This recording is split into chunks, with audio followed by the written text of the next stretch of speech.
Tim's got a gun. I don't understand why they haven't figured that out where I'm at in Chicago yet. And we got concealed carry going for us now, but why do we even have to have concealed carry? Why do we need a permit at all? If everybody was carrying guns, there'd be a lot of dickheads, but all the dickheads would be shot by now and they would be off the streets. Am I way behind the times? I didn't know. I mean, because the guns that I have were handed to me from my family. Maybe I almost really don't. I don't know if I should be saying this, but so they're not registered. You know, they were handed down to me. You know, but I always thought, yes, you unload the gun, you throw it in your car, you know, put it in the trunk. That's why I'm thinking if I would have been there, and they, first of all, don't they have to have, did they declare some type of martial law? How can they just do a checkpoint and go to somebody's trunk and open their trunk? Isn't that, what is it, the Fourth Amendment? Search and seizure. How do they just go? And then if they do find a gun in the trunk, if it's, you know, if it's disassembled or not one in the chamber, how can they confiscate that? I can't travel with my gun in my car. I know a plane might be one thing, but you know, in a car, you can't drive across the country with a gun in your trunk. I mean, come on. You know, it blows my mind every day that you just get up, something else changes, and it's just, but anyhow, but that's kind of my idea, because this is going to be, I think this will be, you know, that was just the beginning, and the next time they come, I pray that they don't come back after him, but I got a feeling they're just regrouping. And what is it? The BLM. You know, they were outgunned, they were outside. I don't want to say outgunned, but you know, we all know. But they didn't have enough force to take care of it, so they retreated. But you know, and the next time they'll have enough force to do what they feel that they need to do. So we have to get enough people together to show them that, you know, no, you got to stop doing this. Plain and simple. That's why I felt it was important to go to the source, find the politicians that are fully responsible for this, and action needs to be taken. You know, they've taken certain of things that they should and should not be doing.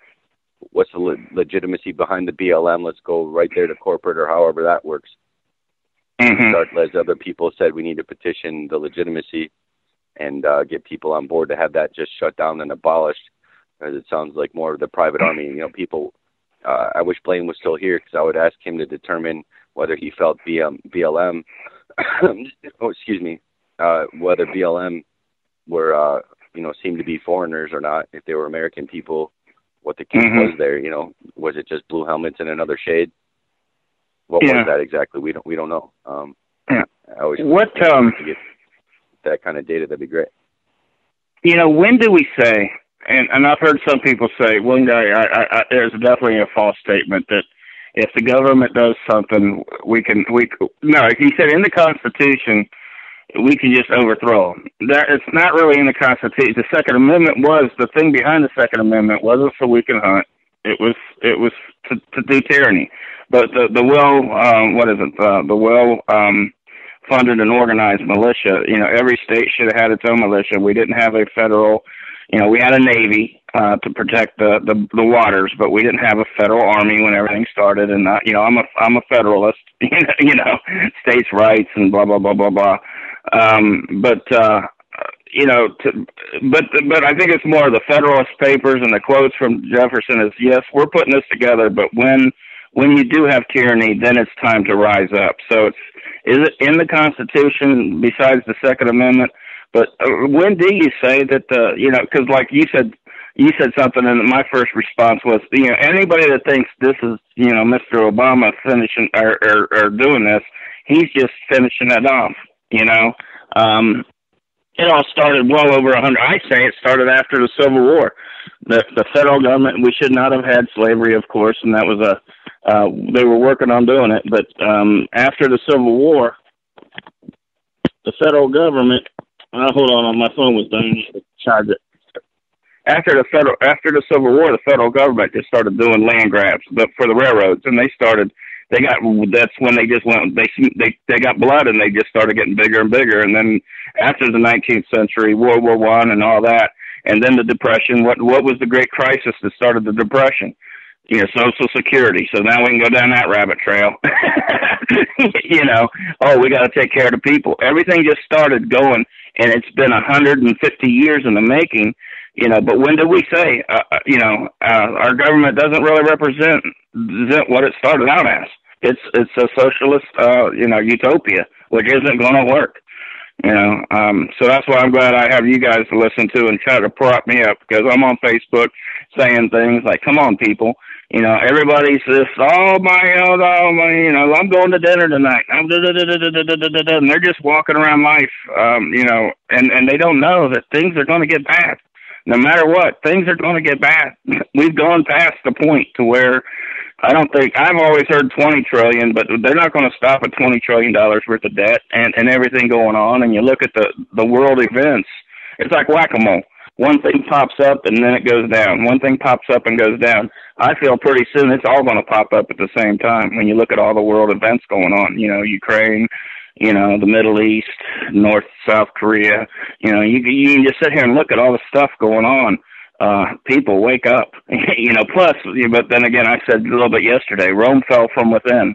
When the Tea Party started, they're starting to get into, I think they're trying to bring in the social conservatives more. When the Tea Party began, they said, we're going to stay out of the social stuff. The two things is, national defense and our debt.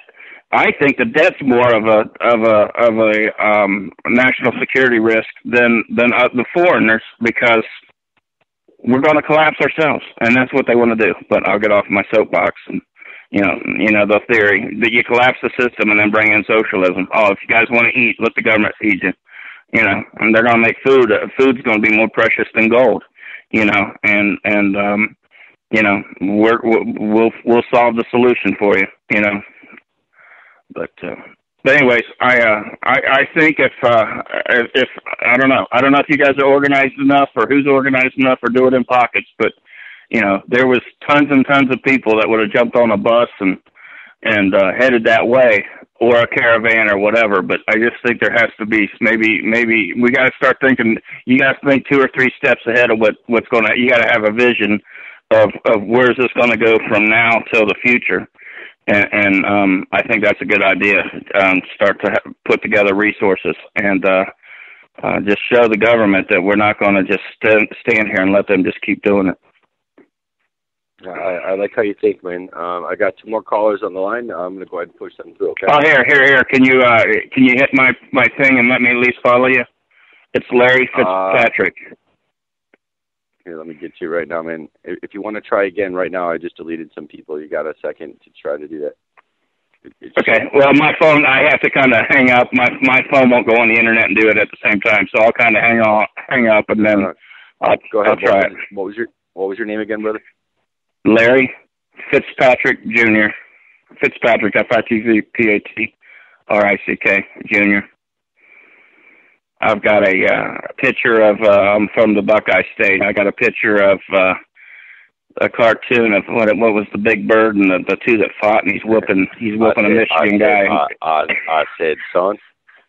I'm going to whip that ass. Do you see it? I said, yeah.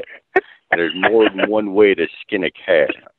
I said, yeah, I know exactly that. It was Foghorn Leghorn, right? Yeah, okay, there you go. And then do you see the one, how do you like the one about the Ohio State players peeing in the urinal and then the Michigan fans shitting in one? Do you see that on my, whatever they call that thing?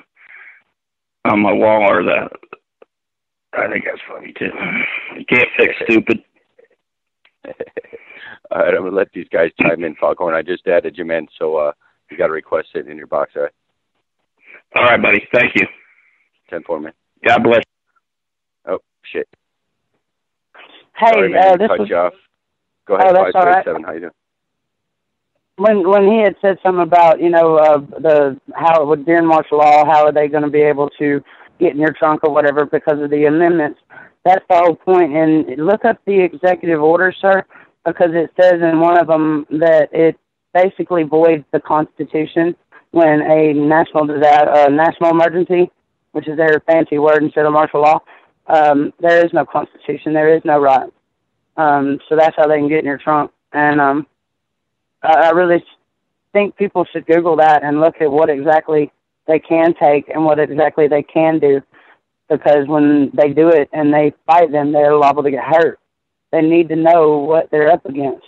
They need to know what these laws say.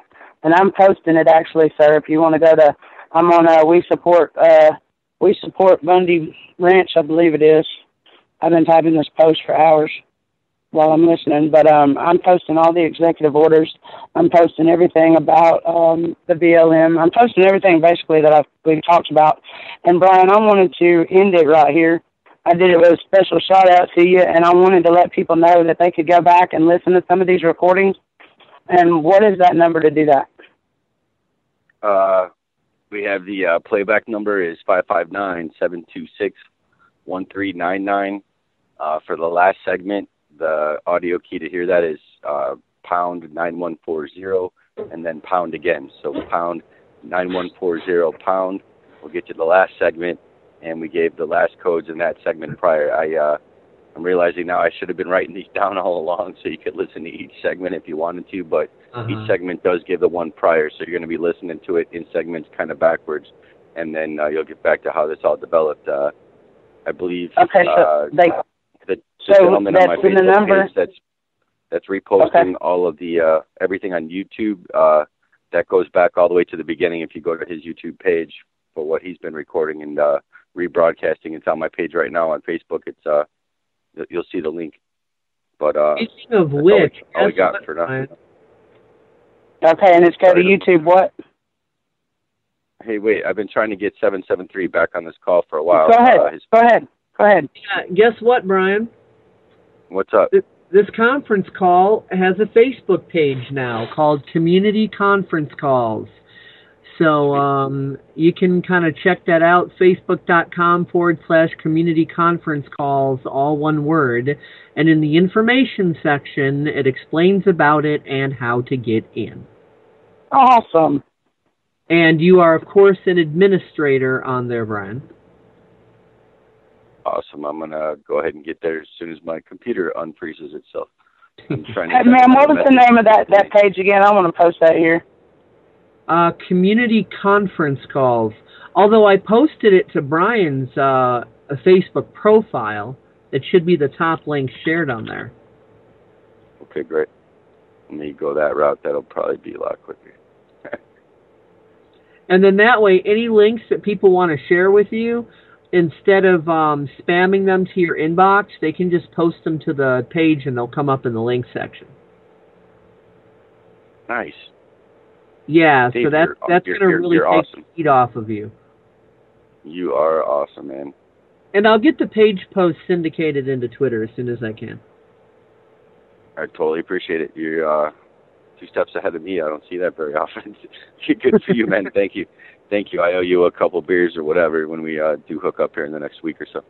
Oh, that was pretty awesome, man. I'm seeing that you used the profile unit that I used too for the Unite. That's pretty cool. Yeah, and the picture in the background is part of a picture from one of my excursions in the Chicago Forest Preserves.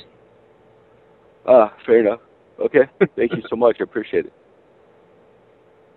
Yeah, for some whatever reason, bro, you keep getting kicked out of the call. I'm not trying to mute you, but for whatever reason... I know. It's fine. It's technical difficulties. These things happen. You know, the stuff isn't perfect. I mean, we're paying to beta test the Internet if you want to look at it that way. Yeah, right. I saw 773 again, recognizing that that's most likely you, and I'm clicking the icon, and I've got up to 5 people that can be pulled into an active speakers mode, but as soon as I click that, your number disappears, and I can't tell if I disconnected you or whatever. So this time I tried something different. I just unmuted you. You're not engaged for whatever reason right now, and that seems to be working. So I'm going to leave you in that mode, and I'm going to try not to click on you, not to say if I don't hit next question in the near future, you might poof out again, but I apologize for that, and I know you're doing your best to stay. Is it disconnecting you? or do you say in the call? No, it disconnected me once a while ago, but I mean, it's not disconnecting me every time, no. Okay. Brian, will you go to your new page? I'm sorry to interrupt. Will you